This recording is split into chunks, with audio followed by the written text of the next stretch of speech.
Among the many crusades which gathered new steam during the 1960s was the crusade to spread sex education into the public schools and through other channels. Among the first acts of the Office of Economic Opportunity in 1964 was making a grant to a Planned Parenthood unit in Texas. From a total expenditure of less than $500,000 in fiscal year 1965, OEO expanded its financing of sex education more than fivefold by fiscal year 1966. Not only did the federal government begin in the late 1960s to greatly expand its own expenditures on sex education, often known as family planning or by other euphemisms, but it also began to mandate that states promote such programs as well.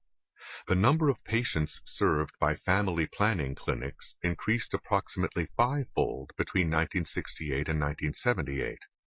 As early as 1968, the National Education Association, in its NEA Journal, was saying that a federally funded project in a Washington school demonstrated the need for sex education as an integral part of school curriculum beginning in the early grades. Some of the pregnant girls counseled reported feeling that if they had studied human sexuality with understanding teachers during elementary school, they would not have become pregnant. Sex education and family planning clinics, so-called despite their being established to prevent having babies, not only grew rapidly, but also changed in the clientele they served. As a study of this era put it, family planning services grew phenomenally from the mid-60s to the mid-70s. In 1964, the federal government made its first family planning grant, which served only married women. By 1970, Congress had passed the first national family planning and population legislation. Federal expenditures grew from $16 million to close to $200 million. In 1969, there were less than 250,000 teenagers using family planning clinics. By 1976, this had swollen to 1.2 million. According to the Alan Guttmacher Institute, a leading research and advocacy organization promoting sex education, the federal government's support of family planning services rose from less than $14 million in 1968 to $279 million a decade later, nearly a 20-fold increase. By the early 1980s, nearly two-thirds of the money received by family planning agencies came from the federal government. What was the purpose of all this activity? Sex education is considered one of the primary tools to help adolescents avoid unwanted pregnancy, according to a typical comment of the period. Once more, we have the four-stage pattern. Stage 1, the crisis. In 1968, it was claimed that contraception education and counseling is now urgently needed to help prevent pregnancy and illegitimacy in high school girls. The head of Planned Parenthood testified before a congressional subcommittee in 1966 as to the need for sex education to assist our young people in reducing the incidence of out-of-wedlock births and early marriage necessitated by pregnancy. The incidence of venereal disease among young people was cited by the head of the New York City Board of Education as showing the need for a crash educational program. An article in the American School Board Journal in 1969 depicted sex education as a way of combating illegitimacy and venereal disease. PTA magazine likewise urged sex education to combat the spiraling rate of venereal diseases, the pregnancies before marriage, the emotionally disastrous results of irresponsible sexual behavior. Similar statements abounded from a variety of sources.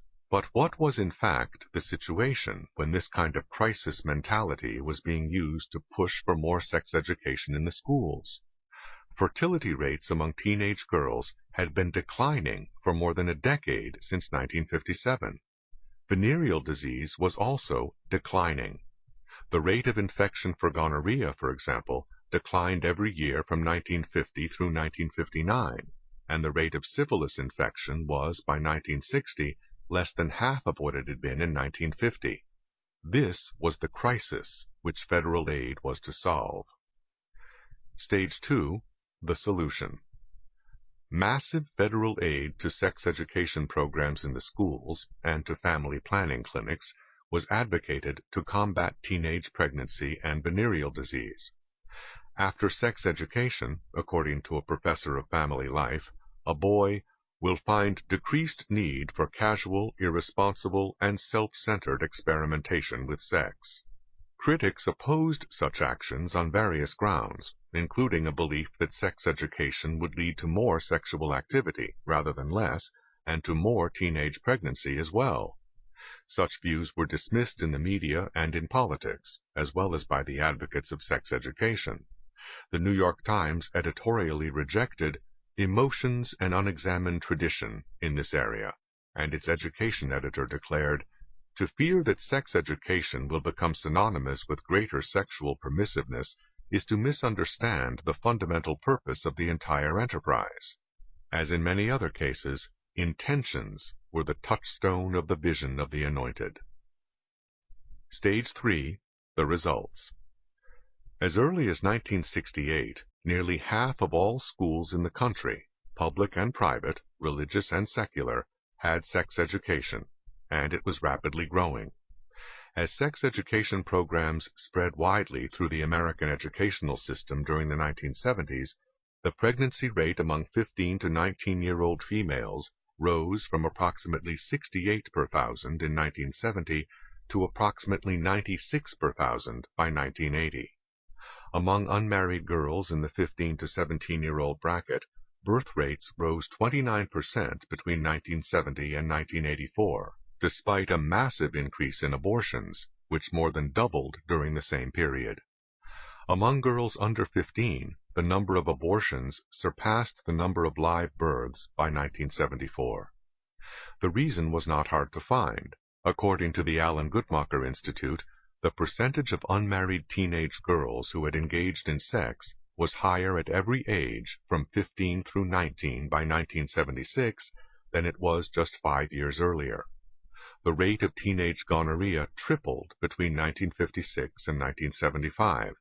Sargent Shriver, former head of the Office of Economic Opportunity, which led the early charge for more sex education and family planning clinics, testified candidly to a congressional committee in 1978, "Just as venereal disease has skyrocketed 350% in the last 15 years, when we have had more clinics, more pills, and more sex education than ever in history, teenage pregnancy has risen." Such candor was, however, the exception rather than the rule among those who had pushed for sex education and birth control, family planning clinics. Stage 4. The response. Sex education advocates continue to treat as axiomatic the need for more sex education to combat teenage pregnancy and venereal disease. As late as 1980, and in spite of mounting evidence, the Alan Guttmacher Institute proclaimed, "Teenage pregnancy can, through better education and preventive services, be, if not altogether avoided, at least reduced, and through better maternity, abortion, and social services, be reduced in its personal impact on the teenager who does get pregnant." Opposition to sex education continued to be dismissed as a simplistic view in the American Biology Teacher Journal. Congressman James H. Scheuer of New York found that the alarming statistics on rising teenage pregnancy only highlights the need for strong leadership by the federal government in solving this problem. The very possibility that strong federal leadership might have worsened the situation was not even mentioned. To the Alan Guttmacher Institute as well, an almost quadrupling of venereal disease between 1960 and 1972 only showed that more broadly based national programs channeled through the public school system are needed and are long overdue. Opposition to sex education has been depicted as a threat to a democratic society.